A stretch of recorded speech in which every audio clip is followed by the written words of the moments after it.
Shalom amigos, les habla Sergio Bacari del canal Un Bacari suelto en Israel, pero hoy suelto en Chequia, lo que antiguamente era Checoslovaquia. Vamos a hacer una serie de videos, vine hasta aquí para mostrarles no solo sobre este lugar, sino también para compartir con ustedes algo que tiene que ver con el judaísmo y con cosas magníficas que tuvieron lugar aquí. El primer video que va a ser va a ser una introducción a lo que es el judaísmo, y les quiero contar que los judíos de Checoslovaquia, antes de la Segunda Guerra Mundial, ellos comenzaron viviendo en un gueto, y si bien no tenían números importantes de judíos como los que había en Varsovia o en Buch, en Polonia, la población que había aquí era súper importante. Personalidades, por ejemplo, Franz Kafka, supongo que conocen, Sigmund Freud, nació aquí. Pero de Sigmund Freud ya hice un video cuando estuve en Austria. Lo que quiero hacer hoy como introducción es contarles sobre la historia de los judíos acá en Checoslovaquia, específicamente en Praga, para después contarles sobre Franz Kafka, mientras recorremos la ciudad. Empecemos por el cementerio. Amigos, sí, yo ya sé que les va a parecer raro comenzar aquí un video, pero ¿qué quieren que les diga? Esta formación de losas caídas, inclinadas, desgastadas por el tiempo, a mí me proporciona una sensación de misterio. Y esa es la palabra que nos va a acompañar en los 4 videos que tengo programado hacer aquí en la República Checa. Estamos, como ven, en el antiguo cementerio judío de Praga, una de las grandes capitales judías de Europa, que antes de la gran catástrofe del Holocausto, como les conté, aquí vivía 56.000 judíos. Este lugar que, como vemos, es sobrecogedor, tiene su propia historia. Está situado en Josefov, el barrio judío que visitaremos el domingo. Y este fue durante más de 300 años el único lugar donde estaba permitido enterrar a los judíos de Praga. Caminar por aquí, como ven, es sentir que el tiempo se detuvo. Es un lugar donde el tiempo no ha pasado. Amigos, este león que estamos viendo en esta lápida simboliza el nombre de Yehudá, y esta lápida es de una de las personas más célebres enterradas aquí, el rabino Yehudá Lou, muy importante en la Europa del siglo XVI, ya que a él se le atribuye la creación del Golem, un mítico y misterioso personaje del cual voy a hacer un video mientras recorra el barrio judío. Según la leyenda, el Golem, les cuento, era un gigante de barro que defendía el gueto judío de ataques antisemitas. Pero eso el domingo. El video de hoy es, como les dije, sobre los judíos en general y uno en particular. Lo vamos a hacer desde la ciudad. Pero antes de salir, les cuento de que este sitio se creó en el año 1439, por lo menos así data la primera lápida, la más antigua, de Avigdor Caro. Y aunque fue creciendo a lo largo de los años, lo dejaron crecer hasta cierto límite y no lo dejaron extenderse más. Actualmente se puede apreciar aquí todo su carácter intacto. Si ven que en las lápidas hay mucha inscripción, es debido a la falta de espacio en el cementerio. ¿Qué pasó? Los cuerpos se enterraban unos encima de otros, llegando a más de 10 apilados. Hoy hay aquí 12.000 lápidas que cubren los cuerpos de más de 100.000 personas.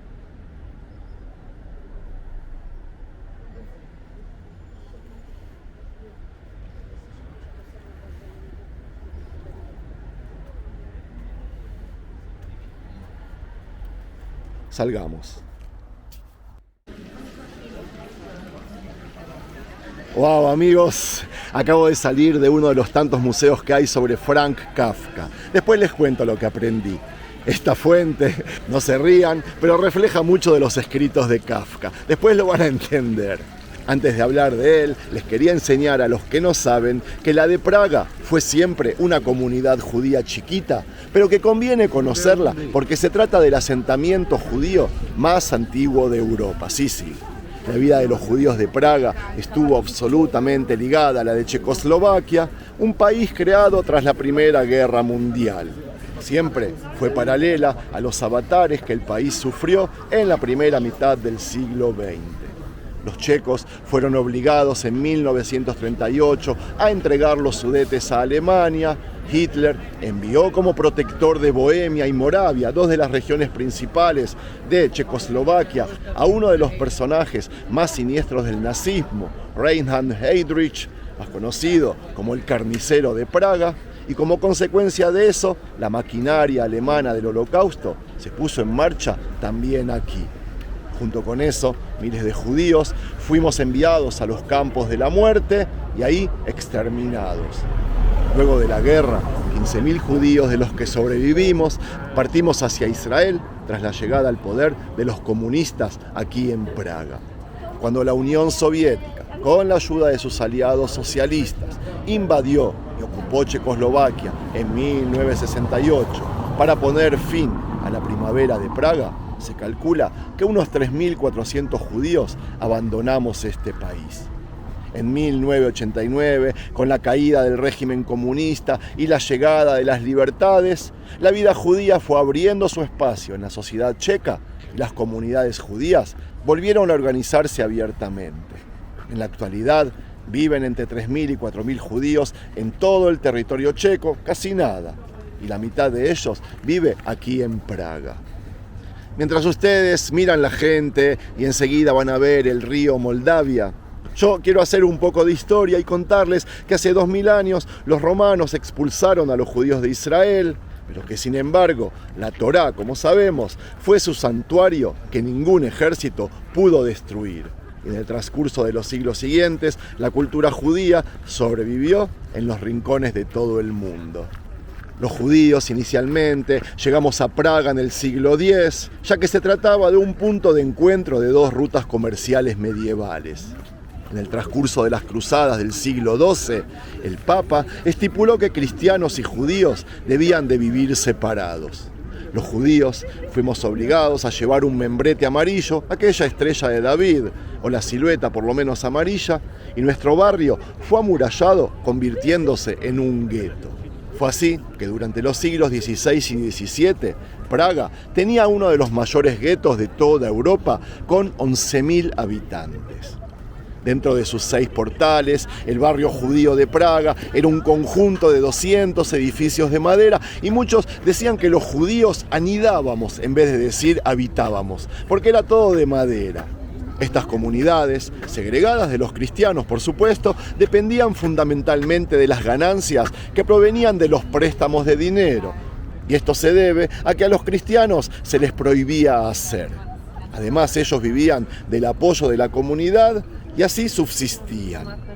A pesar de la cuota de protección pagada, los reyes, les recuerdo, imponían grandes tasas de impuesto a las comunidades judías de toda Europa. Por lo general, la vida del judío aquí era un arma de doble filo.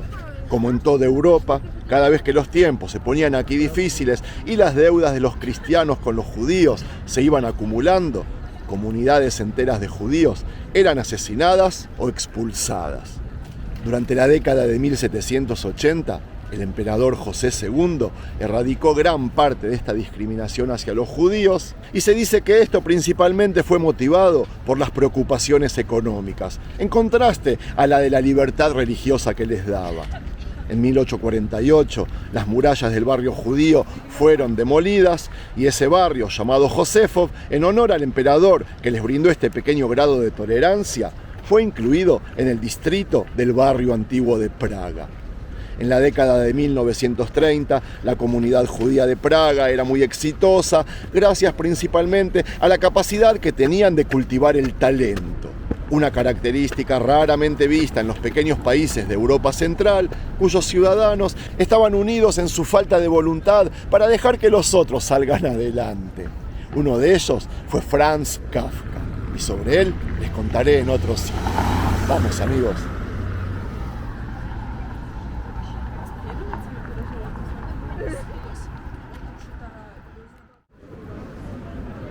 Seguimos paseando por Praga y antes de hablar de Franz Kafka, tenemos que decirle gracias a su amigo Max Brod, el amigo que lo traicionó, pero que gracias a eso tenemos sus textos.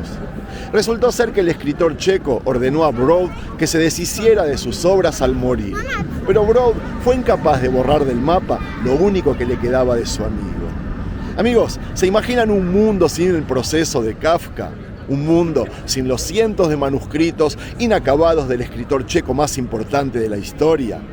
¿Se imaginan infinidad de textos que hoy en día pueden ser consultados por académicos e investigadores de Franz Kafka que no estarían al alcance de la humanidad si su íntimo amigo Max Brod hubiera cumplido sus deseos? Gracias, Max. Kafka está considerado como una de las figuras clave en la literatura moderna. Su legado literario refleja las preocupaciones del hombre contemporáneo, que vendría a ser la soledad, la frustración y la alienación. Tenía una técnica literaria expresionista y surrealista a la vez, un estilo irónico que dio como fruto obras con un aire fantasmal como La Metamorfosis. Una de sus ficciones más conocidas, que una persona se transforma en insecto, luego vuelve a ser persona, y es quizás la obra más famosa de él. Franz Kafka nació aquí en 1883, dentro de una familia judía de clase media de habla alemana. Dos de sus hermanos mayores fallecieron cuando era pequeño y él vivió la mayor parte de su vida con su familia, siendo muy cercana con sus hermanas. Kafka nunca contrajo matrimonio, no tuvo hijos, estudió Derecho en la universidad de esta ciudad mientras trabajaba. Pero al enfermarse de tuberculosis y no poder seguir trabajando, se puso a escribir hasta que murió hace exactamente 100 años. Amigos, por serles sincero, estoy buscando su cabeza, un monumento hermoso, pero creo que me perdí, no lo encuentro. Así que voy a seguir filmando más tarde, cuando sepa por seguridad que llegué a ese lugar. Bueno, ya estamos. Enseguida van a ver uno de los lugares más icónicos de la ciudad, la cabeza de Kafka. Antes, les cuento de que el trabajo de Kafka como escritor fue censurado durante la Checoslovaquia socialista debido a su herencia judía. Incluso fue tildado de reaccionario. Como conté antes, Franz Kafka le solicitó a Max Brod que destruyese todos sus escritos después de su muerte. Sin embargo, Brod hizo todo lo contrario, los publicó. Y el público comenzó a interesarse por las obras de este autor. En la actualidad está considerado uno de los autores más brillantes de la literatura alemana, así como uno de los más influyentes e innovadores de todo el siglo XX. Y sí, como a otros tantos grandes, el reconocimiento le sobrevino luego de su muerte.